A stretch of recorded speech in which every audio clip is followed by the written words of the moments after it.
বাইরে ভাই যেমন কুকুর সেমন মুগুর।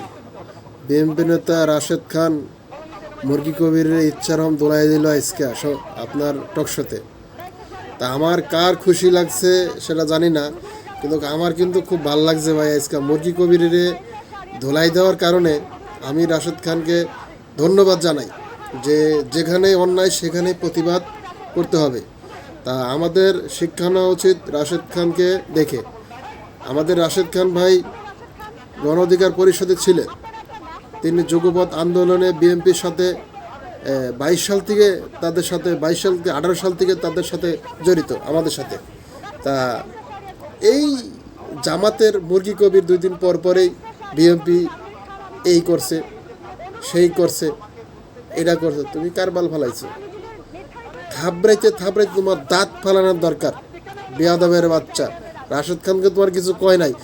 আমি থাকলে তোমার সমস্যা ওই জায়গায় তোমার পিটাইতে পিটাইতে পাচার চামড়া উড়ে লাইতাম।